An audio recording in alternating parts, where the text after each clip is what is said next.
Hi, everybody. Welcome to Baphomet's Lounge. I'm your host, the incomparable NSS.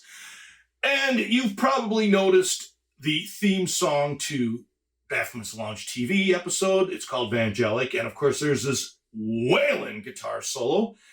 Well, that guitar solo is played by my good friend and my special guest, Mr. Mike Criscione, who's more than just a shredding guitar soloist.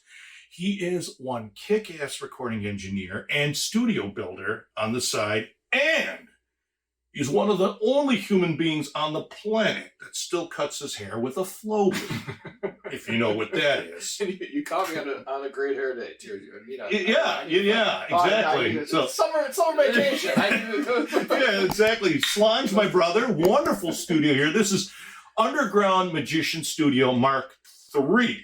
3.0. 3. And first off, is this it? 3?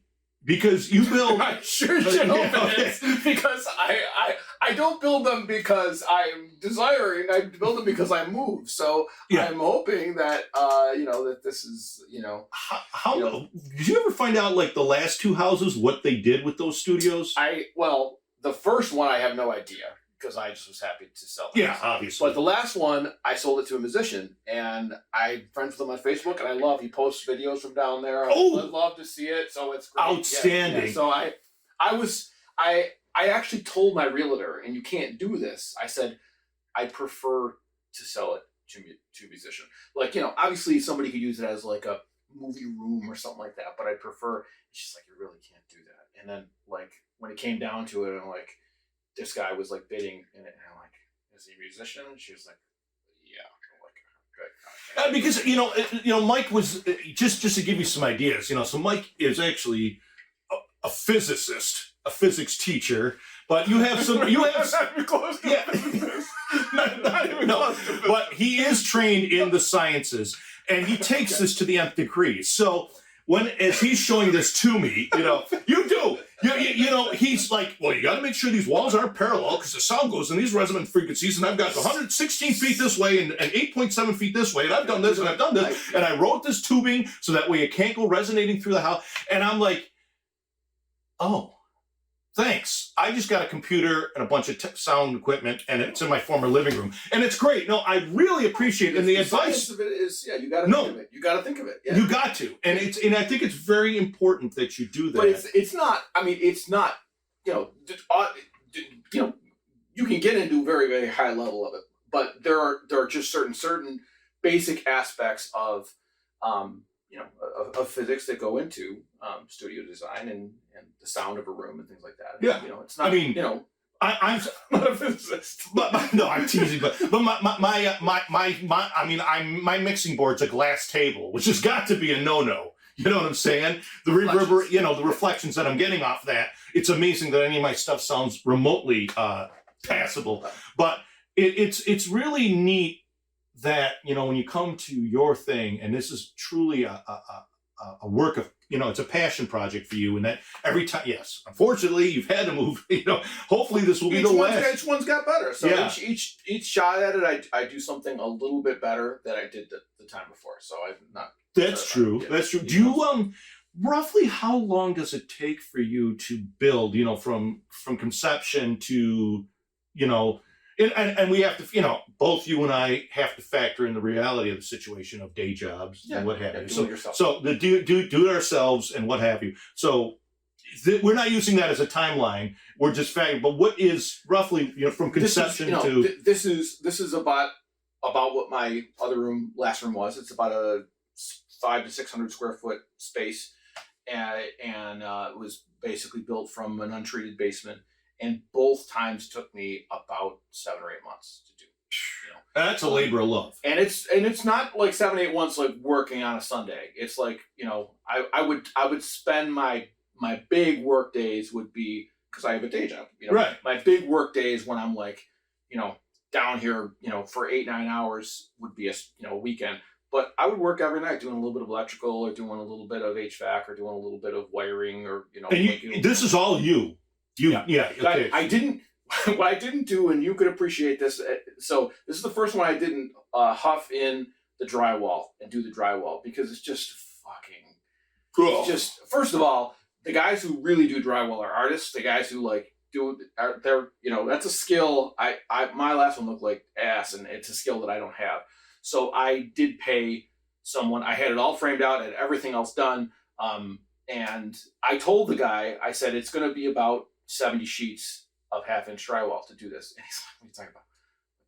Okay, and he's like, "Damn it, you're right, because this is 4 layers." Each wall is 4 layers thick. He was showing me what was fascinating. He's like, I got a stud here, but I got a stud here because because those can resonate, and then I've got a little bit of space between here, and there's 2 pieces of drywall, and it's a work of art. Watching the design that you did, I didn't invent it, but it is physics. It is acoustics, and I think that most people who are doing what we're doing want 2 things in a studio. They want a room that sounds good, and they want a room that isn't going to have stuff bleed into it, or isn't going to have stuff bleed out of it too much. Because then, if you have wife and the kids or whatever it is, and stuff like that. So you can make many rooms sound better by doing treatments to the walls, these things. But there's only so much that you can do with that. And the rest of it has to be behind the walls, is in the construction.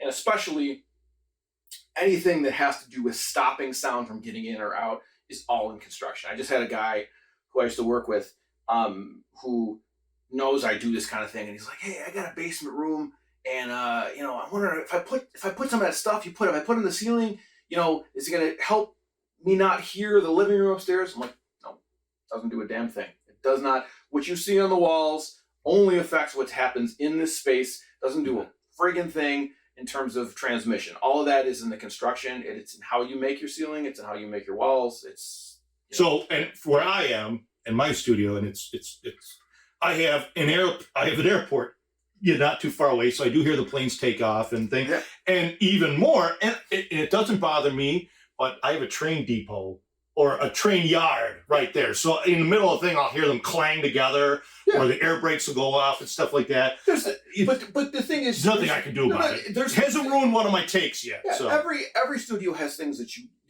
live with. You live with. That this is not a perfect space at all.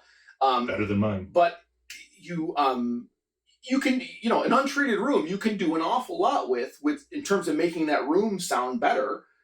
Even with stuff that's not, acoustic treatments. There are things that just the way that you position things in the corners of rooms and where reflection points are. There are things that you can do, just acoustically in a room to make a room sound better. I mean, most of the time when we listen to music, we don't listen to music in empty rooms.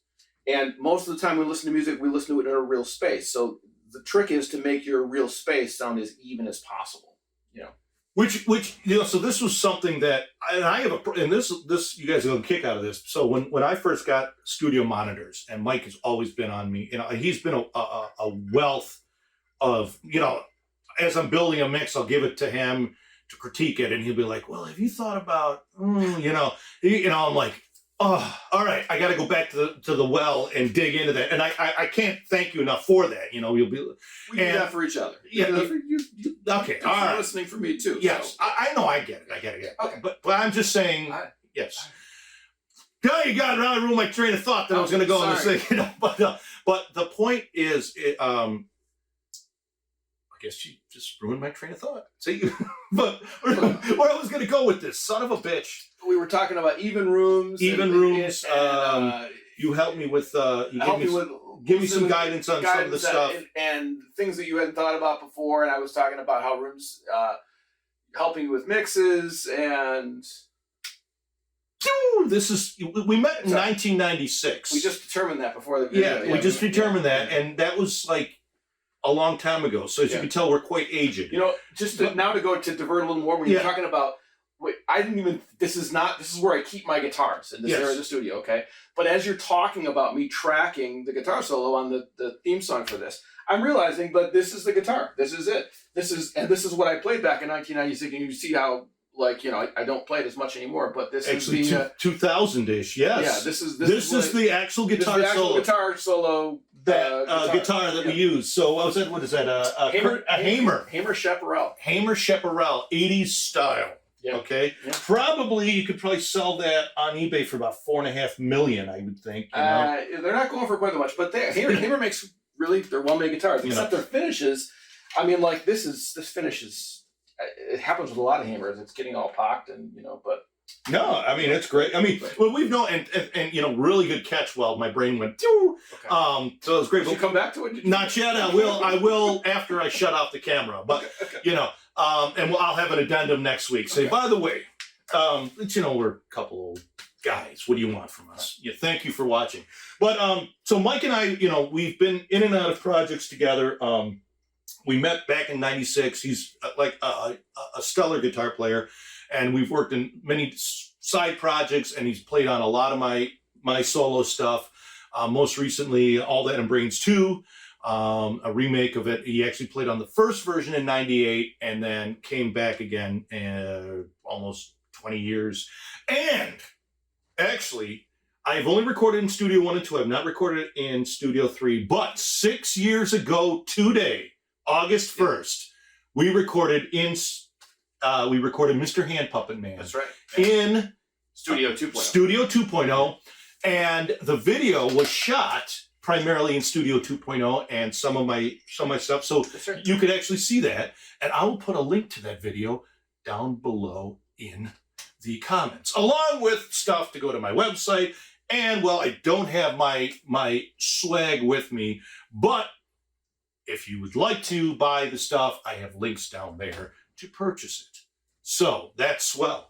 Okay, I guess that about wraps it up, because I'll probably remember what the fuck I said after we hang up. But hey, that's cool. You salvaged it. You salvaged it with that little bit of memory. I'm just gonna jump in.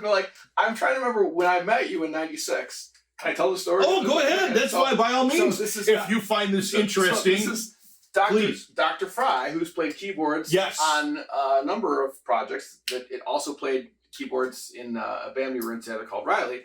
So outstanding project. We were in a collective of musicians in Buffalo together, and we had this large group meeting. And Mark and I went to the meeting, and there's this guy who stood up who just the energy and the fire of his speech in front of people, we were like, oh my God, we gotta meet this guy. This guy's off his gourd.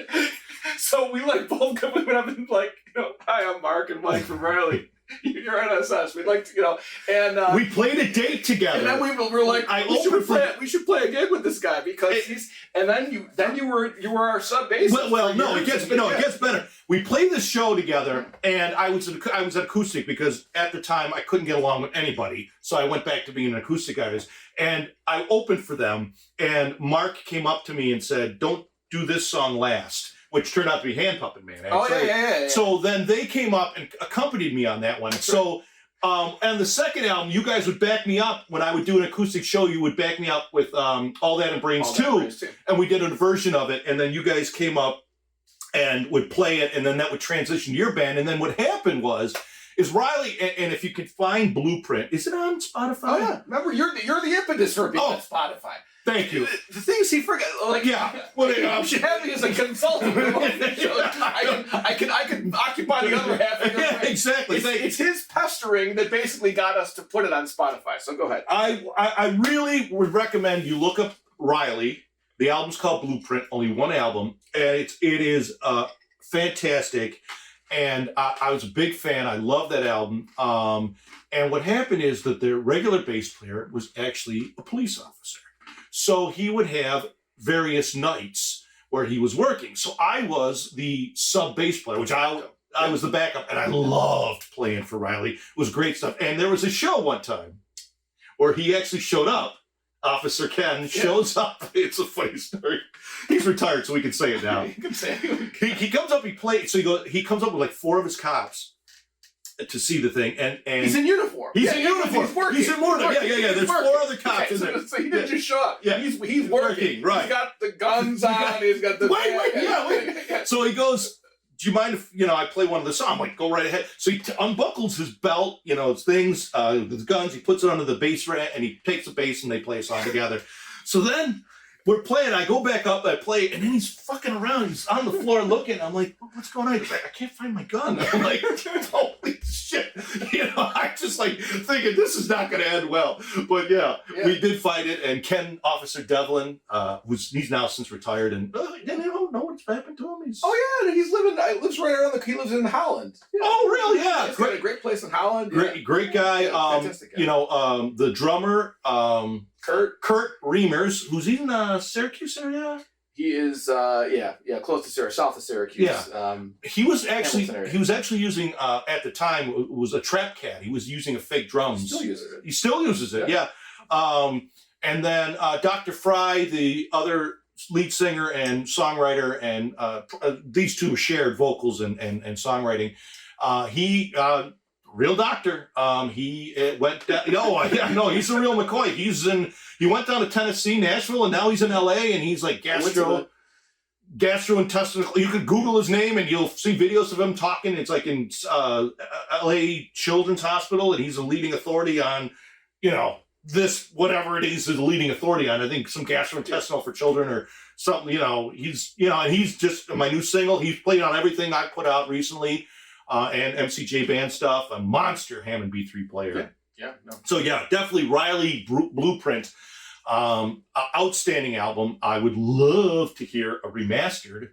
Love to, even if you get a chance to remix it and remaster it. The interesting. I would love to crack at the original tracks too. I think the original master, just so you know, was by the late great Nick Laguna. I would want to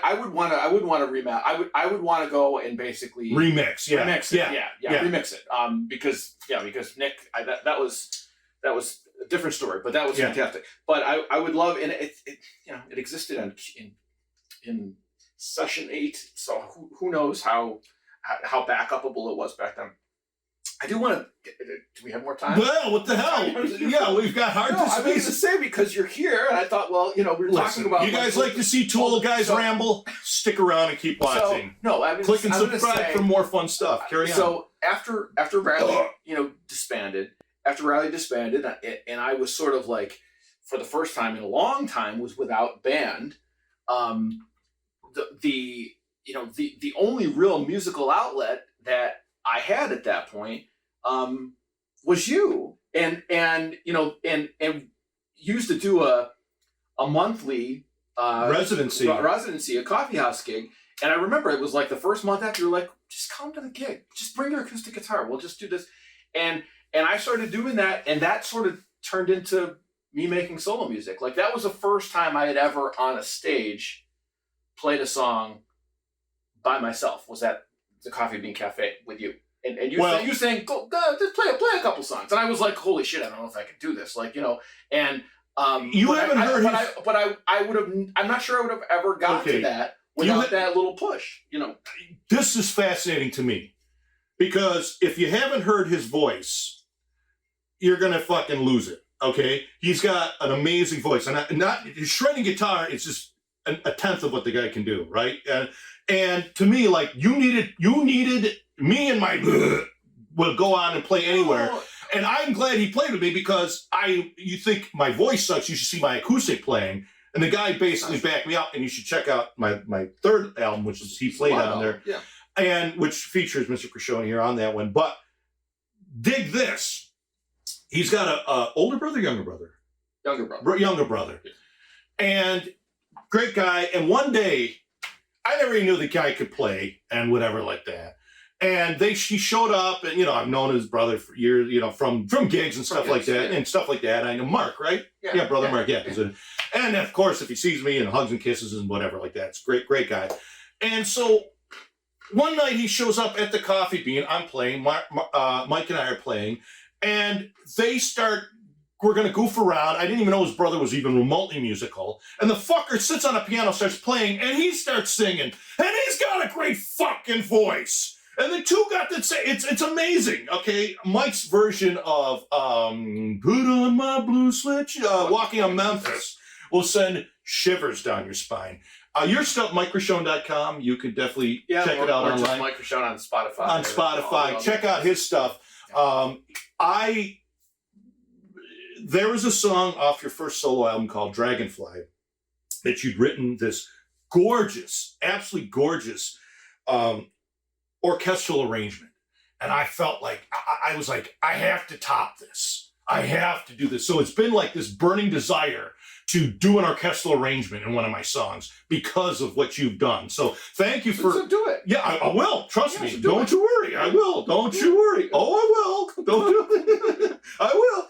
I mean, I guess thank you for saying that I pushed you in directions, and I appreciate it. I can't believe that because I'm doing things with a tenth of the talent. I appreciate your compliments, but I think what I'm talking about is I think you're a very good performer. You're a very natural performer, and that's never something that I ever thought like I can get up on a stage and just like basically like run that myself. I could be the guitar player in the band. I could be but the idea of like true that the show and I mean that's what we loved about you. That's what we were like, oh my God, this guy is a trip. He'd tell these stories before his songs about going to get a massage in Toronto, and we'd be like in hysterics. And like this guy, we gotta learn one of his songs. It's gonna freak him out if we play a gig with him. We like say, hey, Noel, save Hand Puppet Man till the end, like so. Yeah, I'm definitely an open book. Yeah, I know, and that's what I'm saying is that like it was like a little stepping stone, like a little push that There definitely. I'm sort of whoosh. I mean, I give you that, but with I guess the point I'm saying is. I'll leave you guys with this story. This will explain me in a nutshell. But I was in Vegas many years ago. Do you remember Paul Petronsky, the Knife? He died. He played on a ton of your stuff. Well, okay. What's the tune I played on recently?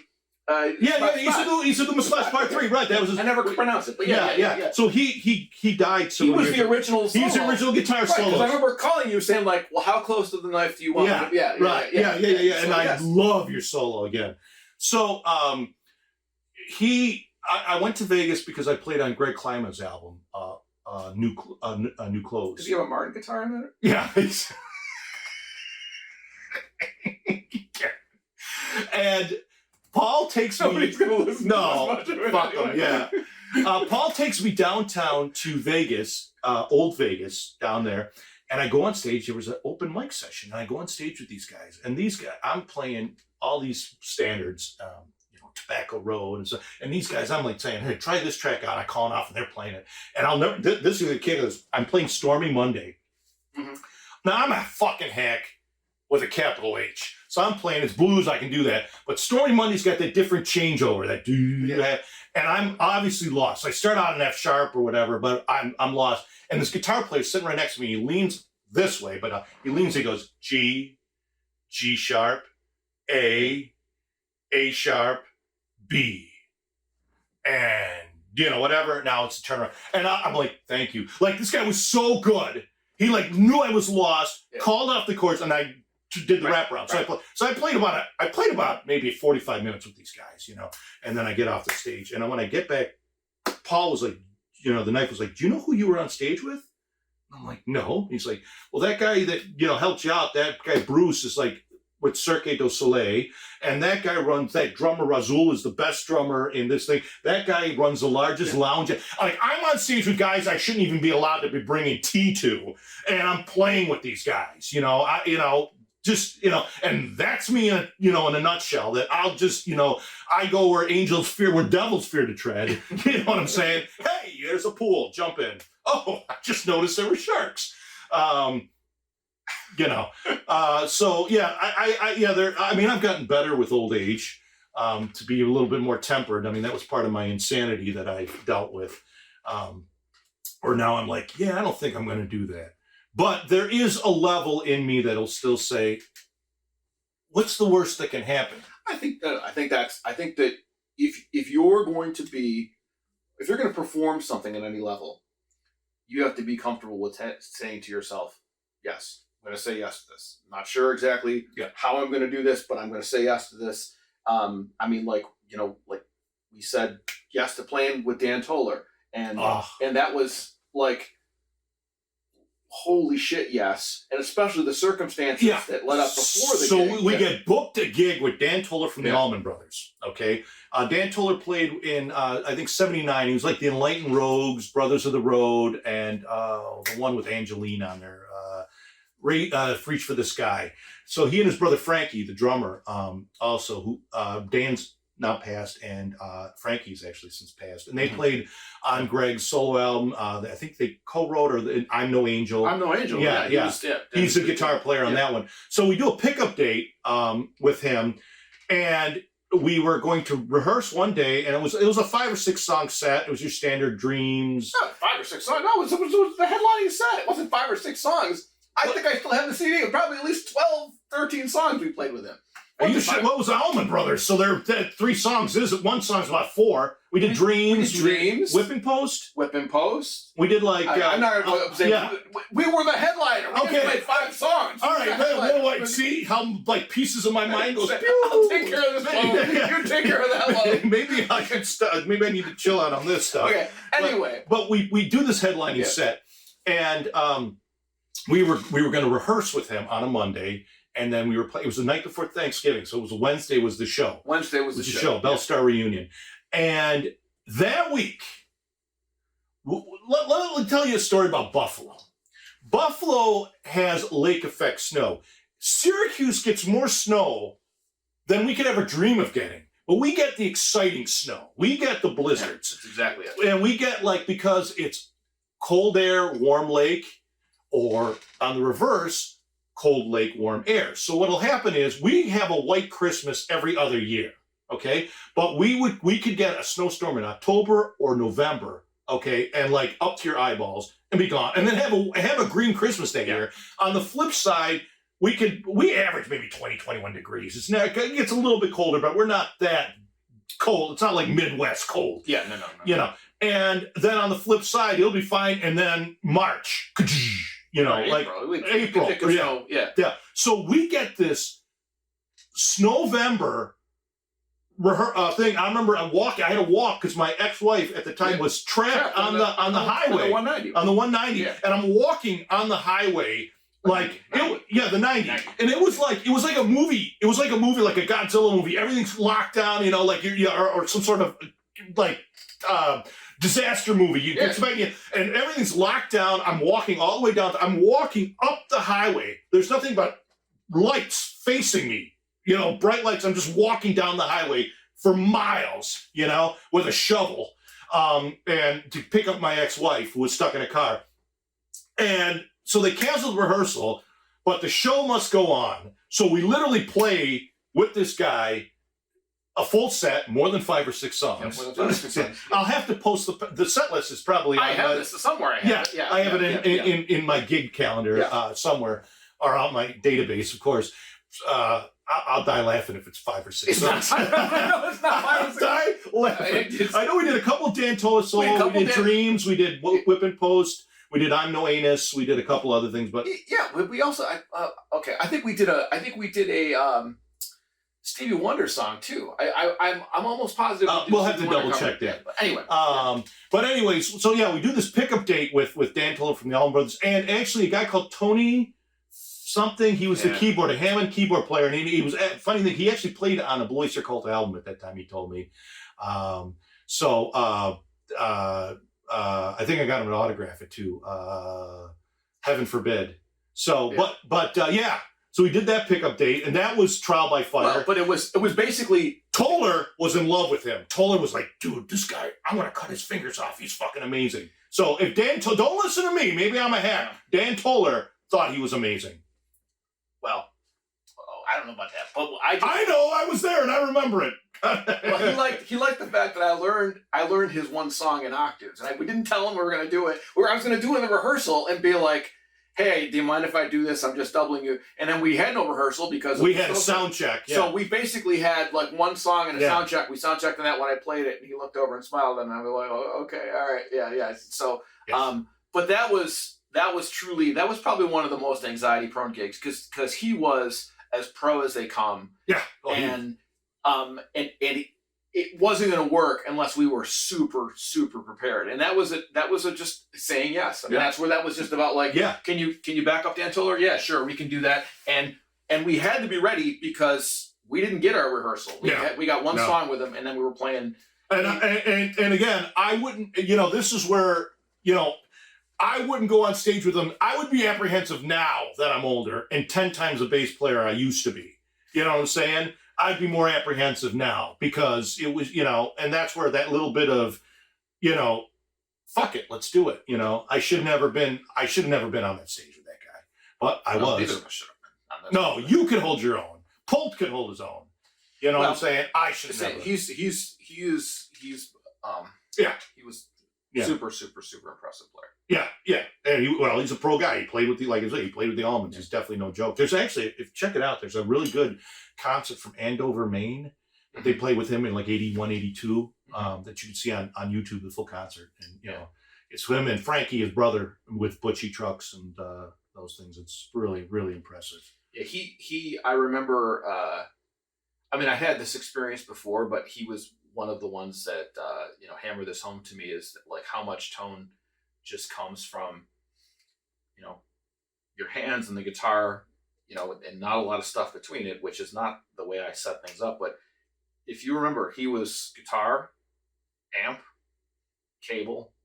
That was it. It was Strat into a twin. And I said, oh, what are you doing with that twin? And he's like, I'm just diming it. And it was that twin was like just cranked. And so Mike went off to do live sound, and he actually dragged me into it, which was something, but he found a project that was working a lot and he needed a backup, and he thought that I would be a good fit. And that was one of the things I still don't think I'm that good of a live sound engineer. I'm kind of a hack. I'm a better studio guy because I could take a month to figure something out, not instantly. And that's where we met Mike Cope. I'm a good stage manager and I can help set up stuff. I just don't think I'm really that good of a sound engineer, but Mike had volunteered me in, and I thank him for that. It was a great experience. But Mike said this once, and I experienced it. Pro players won't say shit to you on stage. They could plug in on anything, and the amateur hacks will argue with you. Like some bullshit cover band from the thing will be like, "Wow, why are you putting an SM57 on my amp?" And like, and I did Artemis Pyle's band. I did a date with them, and he had a whole bunch of guys. Artemis Pyle from Leonard Skinner, and he had a whole bunch. Is at the old at the Wolf's Run. Yeah. Okay. And he had a bunch of guys he brought up. These really good, disciplined guys. And we've been running bands all day, and guys one guy's trying to tell me the physics of, blah, blah, blah, like, get the hell out of here, dude. Stop playing Mustang Sailing, piss off. You're not a physicist. No, obviously not. Yeah, you're not, I know a physicist. Yeah. You, sir. You, sir, are not a physicist. Exactly. I know a physicist. This clown is trying to tell me, like, I use 2 mics because the waveforms cancel. You get the fuck out of here, dude. Artemis Pyle's band went on, so that we've been doing sound all day. The guys went on, played, there was like 6, 7 songs in. One guy looked at me and goes, "Can I have a little more in my monitor?" They just walked on and played. These guys were so disciplined.